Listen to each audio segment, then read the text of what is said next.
Et si je te disais que les mots que tu répètes chaque jour sculptent ton cerveau, ton humeur, et peut-être même ton destin? Non, ce n'est pas un slogan marketing. C'est de la neuroscience, de la psychologie, et un peu de sagesse ancestrale.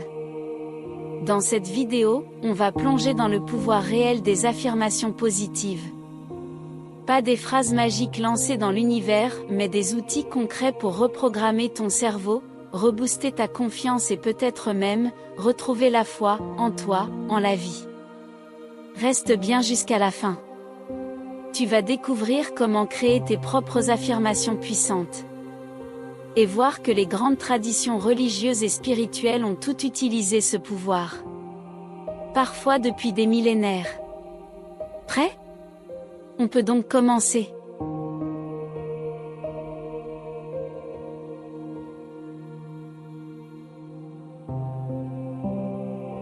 Une affirmation positive, c'est une phrase que l'on se répète pour reprogrammer notre subconscient. Exemple. Je suis capable et je mérite de réussir. Ou encore. Je suis en paix avec moi-même. Mais attention, ce n'est pas de la pensée magique. C'est de l'entraînement mental. On envoie au cerveau un message clair, qu'il finit par croire, et si et seulement si ce message est cohérent et répété avec émotion. Tu connais le concept de neuroplasticité? C'est la capacité de notre cerveau à se modifier, à créer de nouvelles connexions neuronales, même à l'âge adulte. Quand tu répètes une affirmation positive, ton cerveau renforce certaines connexions. Tu orientes ton attention, ton émotion, ta mémoire. Et à force, tu changes ta perception du monde et de toi-même. Des études en IRM de Falk en 2015 ont montré que la répétition d'affirmations active les régions liées à la récompense, la motivation et la régulation émotionnelle. Donc non, ce n'est pas du blabla. C'est scientifiquement documenté.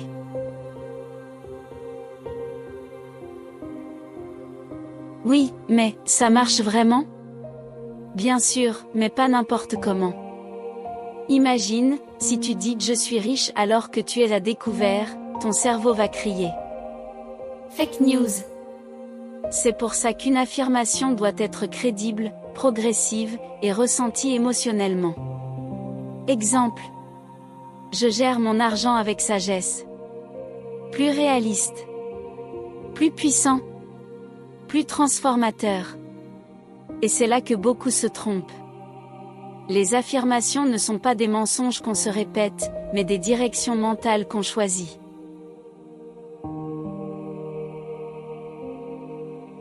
Alors, comment créer une bonne affirmation? Voici une méthode simple, en 4 points. 1. Formule au présent, pas de « je serai », mais « je suis ». 2. Utilise des mots positifs, évite « je ne veux plus être stressé », préfère « je suis calme et confiant ». 3. Sois spécifique et réaliste, pas de « je suis parfait », mais de « je m'aime un peu plus chaque jour ». 4. Ajoute de l'émotion, visualise, ressens, vis la phrase. Exemple. Chaque jour, je développe ma confiance avec courage et bienveillance. C'est doux, réaliste, et ça touche.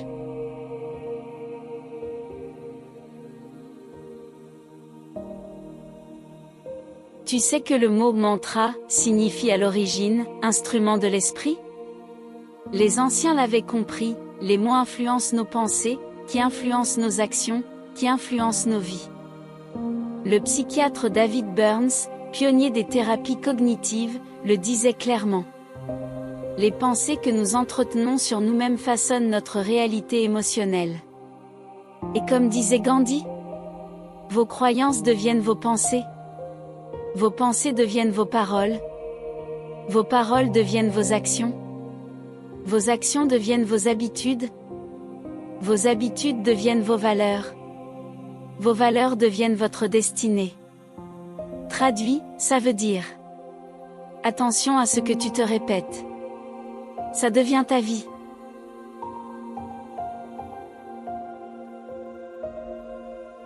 Tu crois que les affirmations sont un concept moderne? Regarde. En christianisme, par exemple, dans la Bible, il est écrit que le faible dise « Je suis fort ». Joël 3 verset 10. Ce verset est une affirmation pour transformer l'identité. Ou encore, c'est de l'abondance du cœur que la bouche parle. Matthieu 12 verset 34. Ce verset démontre que ce que tu dis reflète ce que tu crois. Et ça te façonne. En islam, le Coran insiste sur le pouvoir des paroles et des intentions. Allah ne change rien en un peuple tant qu'ils ne changent rien en eux-mêmes. Sourate 13 verset 11. Ce verset permet de comprendre qu'un changement intérieur engendre des transformations extérieures. Lorsqu'on prend l'hindouisme, le japa, qui est la répétition des mantras, est une forme d'affirmation sacrée. Par exemple, Soham pour dire « je suis cela » est une affirmation identitaire profonde. En bouddhisme, la pratique de la pleine conscience inclut la répétition de phrases. Je suis en sécurité. Je suis en paix. Une affirmation pour pacifier l'esprit et transformer la perception. Conclusion ? Toutes les traditions ont utilisé des mots pour activer des états d'être. Ce n'est pas une mode. C'est un outil ancestral.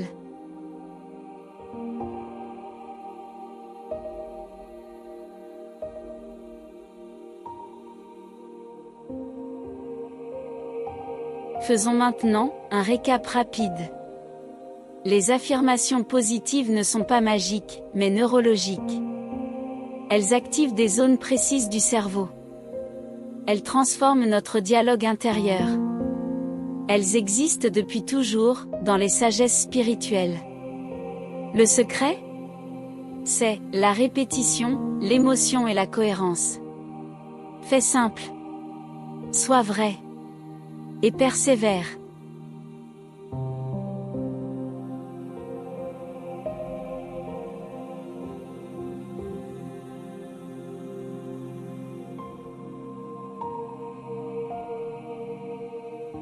Tu veux changer ta vie ?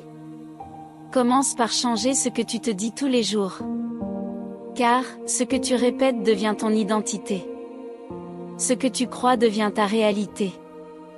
Et ta voix devient ton outil de transformation. Alors aujourd'hui, choisis des mots qui te soutiennent, te guident, te connectent. Fais de tes pensées des alliés. Fais de ta parole un ancrage. Et n'oublie jamais, tu es plus puissant que tu ne le crois. Et tes mots sont les architectes invisibles de ton avenir. Et comme le disait l'autre, les mots sont, bien plus que des armes ou des outils, les graines de nos lendemains. Merci d'avoir regardé. Si tu veux aller plus loin, découvre nos vidéos d'affirmation guidée pour reprogrammer ton esprit. Et surtout, utilise ta voix pour créer ta vérité. Ma mission apporte de la clarté à mes actions. Je contribue positivement au monde. Mon message touche les bonnes personnes. Je crée une activité en accord avec mon essence. Mes talents sont au service d'une cause qui m'inspire.